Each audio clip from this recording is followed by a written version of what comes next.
Hey there, welcome back to 7 Minute Books. I'm Sam, and today we're talking about Myths of Strategy by Jérôme Barthélemy. Sophie, I have to ask, did this book make you feel like everything you thought you knew about strategy was wrong? Oh, absolutely. It's one of those books that just dismantles all the glib advice you hear in business. Barthélemy says most of what we believe about strategy isn't just inaccurate, it's actively harmful. And I think he's right. Yeah, I was nodding along so hard. He starts with this idea that strategy isn't a single brilliant idea that strikes like lightning. We love that story, right? The lone visionary in a moment of clarity. Right. And he says that's a myth. Strategy actually emerges from experimentation, iteration, learning. It's a pattern in a stream of decisions, not one masterstroke. He gives the example of Honda entering the US motorcycle market. Oh, I love that. They didn't have this grand plan to dominate.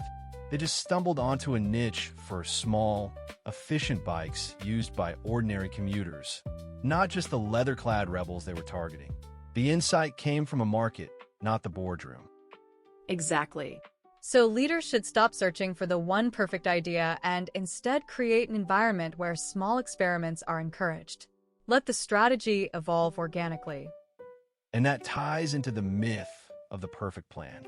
A lot of executives think you can write a detailed, static document years in advance and execute it flawlessly. But Barthélemy says that's a fantasy. He uses a great analogy. Strategy should be more like a compass than a map. A map tells you exactly where to go, but if the terrain changes, it's useless. A compass gives you a direction, and you navigate around obstacles. So the real value of planning isn't the plan itself, but the process of thinking and debating and aligning the organization.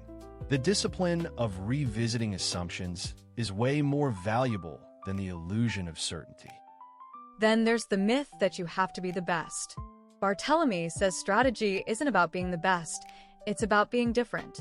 You have to make deliberate choices about what you will and won't do. Right. A company that tries to be the best for everyone ends up being average for everyone. True advantage comes from a unique value proposition for a specific group. Trade-offs are essential. Like Southwest or Ryanair. They forego comfort and flexible ticketing to offer the lowest fares. That's not a compromise. That's their core strategy. They're not trying to be the best airline overall, just the best for price-sensitive travelers. And that leads into another myth, that strategy is purely long-term and you just have to be patient.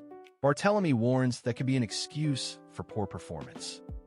He introduces strategic milestones, short-term, measurable goals that test the long-term strategy. If you're not hitting them, you're not on the right path. The myth of the long term encourages complacency. Okay, but my favorite myth to bust is that the CEO is the sole strategist. We idolize CEOs, but Barthélemy says that's a gross oversimplification. Yes, the best strategies tap into the collective intelligence of the whole organization. The people on the front lines, sales, engineers, customer service, often have the most valuable insights. The CEO's role isn't to have all the answers, but to create a culture where strategic thinking is everyone's job. That means welcoming dissenting opinions and bad news. He also busts the myth that strategy is purely analytical. Sure, data matters, but in the face of deep uncertainty, intuition and judgment play a huge role. Strategy is a craft, not a science. Analysis paralysis is real. The goal of analysis is to reduce uncertainty enough to make a reasonable bet. Then it's about courage and conviction. And one of the most insidious myths is that strategy is about beating the competition. Barthélemy says that leads to imitation and commoditization. You should focus on creating unique value for the customer. He uses Cirque du Soleil as an example. They didn't try to beat traditional circuses. They created a new form of entertainment that made the competition irrelevant. That's blue ocean strategy. He also challenges the idea that strategy is purely top-down. Strategy and execution are two sides of the same coin. The people executing are learning, and that learning has to feed back up. So it's a continuous dialogue. Senior leaders set the direction, but within that, teams need to be empowered to adapt. That's emergent strategy. Another myth, being first mover guarantees success. Barthélemy says that often the first mover bears the cost of educating the market, and a fast follower overtakes them. Apple is the classic example. They weren't first with digital music players, smartphones, or tablets, but they were the best at making them simple and elegant. They were best movers, not first movers. And the final myth is that strategy is a one-time event. Many companies do an annual planning process, produce a thick document, and put it on the shelf. But strategy has to be a continuous conversation. The most successful companies build strategic thinking into their daily operations.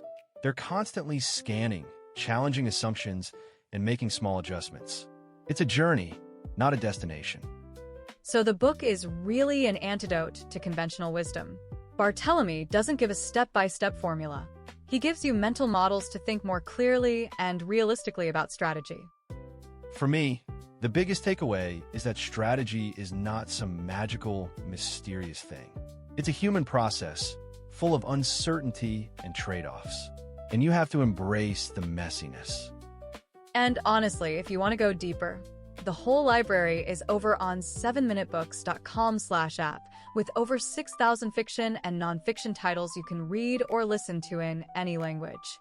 It starts at $2.99 a month, $9.99 a year, or $19.99 for lifetime access. Well said. Sophie, final thought? The path to a successful strategy isn't found in imitating the greats or seeking a magic bullet. It's about embracing reality, fostering a culture of learning, and making deliberate choices. We'll see you in the next one.